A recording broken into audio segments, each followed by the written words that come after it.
Right, so we're here to look at pie charts today. And we're just going to do a very simple pie chart, but look at options that you can do with it and how you can maybe present it in the best way. So I'm going to set up a list, could be a tuple, works perfectly fine, of the members of Queen.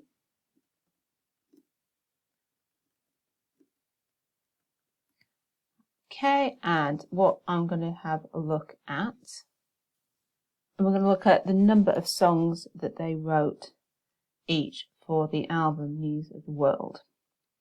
So Freddie Mercury wrote 3, Brian May wrote 4, Roger Taylor wrote 2, and John Deacon wrote 2. And we'll load that in. We're plotting a graph. We need to import Matplotlib. Matplotlib.pie plot as PLT and run that. We start with PLT because we're using matplotlib.pie plot, and we'll just literally do pie graph and give it the number. So at the minute it doesn't care who wrote them, it's just looking at the spread of the numbers between the 4 different categories that it's got, and it will plot us a very basic pie chart. And for us, we need to be slightly psychic as to which one's which. In the same way in other graphs, we put our key on with a label. It's labels, and we can set that to be the list. So the list of names is the same length as the list of songs that you've got on there. And we run that, and then that nicely tells us that Brian wrote the most number of songs. Brian wrote 4, you can see that's slightly bigger. Freddie was the next one at 3, and Roger and John at 2. Now, I know those numbers because we've just typed them in here, but we will look in a minute at how to actually put the percentage on as well. So you can see very easily at a glance what the numerical values are on your pie chart. But before we get there, a fun thing to do is if we have a section that you're particularly interested in showing off, you can do something called explode that section. So I'm going to explode Brian's section because I think it's most people's perception of Queen is that Freddie Mercury wrote everything, and that's not true. He was the main writer, split between 4 people. So all members of Queen added songs to most albums. Brian's in the first position, so I don't want to explode my 0th one, I want to explode my first position.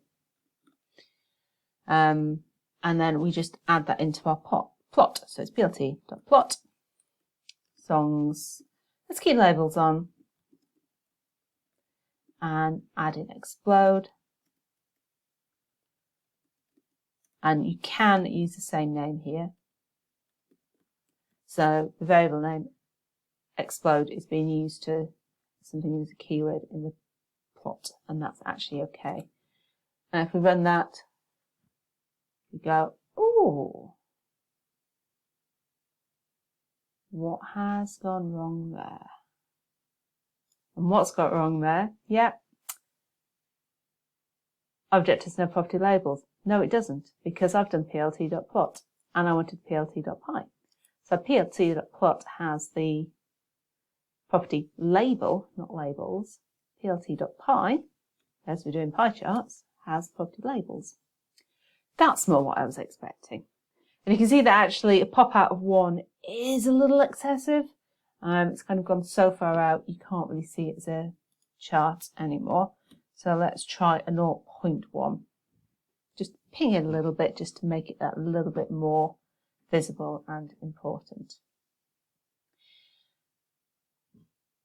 And something that people do an awful lot on pie charts is put a shadow on it as well. So we can add this as a keyword,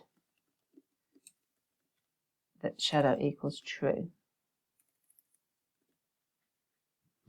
So if you have our shadow equals true and we run that, you can see we get a little bit of shadow, so it looks like a 3D pie chart. It's all very cute.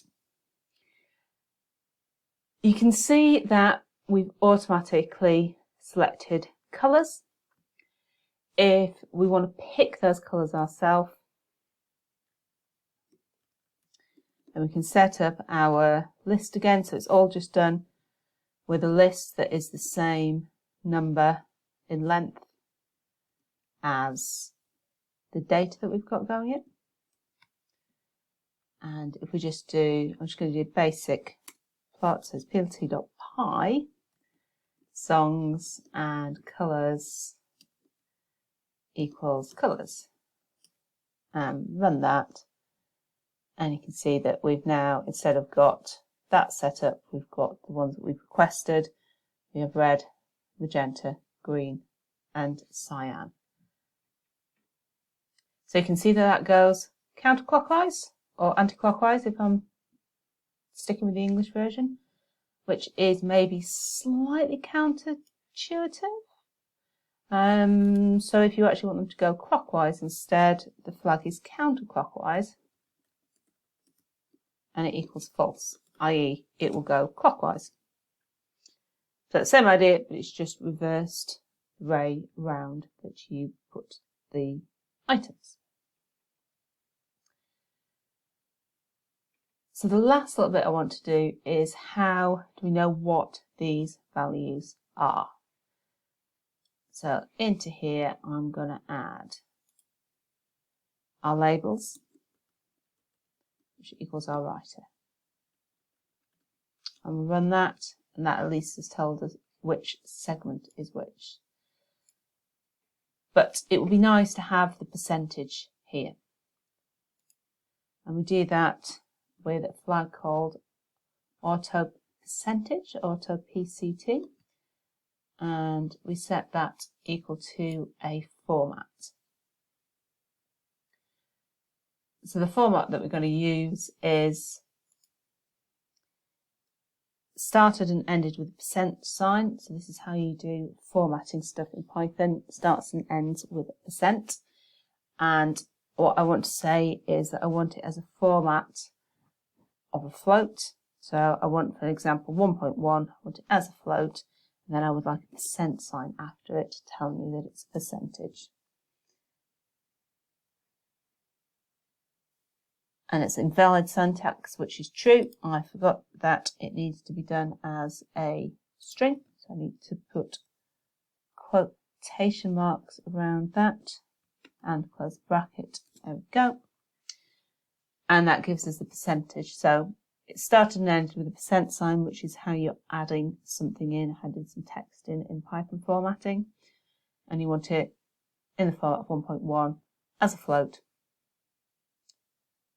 as then a percentage sign after it, and then it will work out your percentages for you automatically.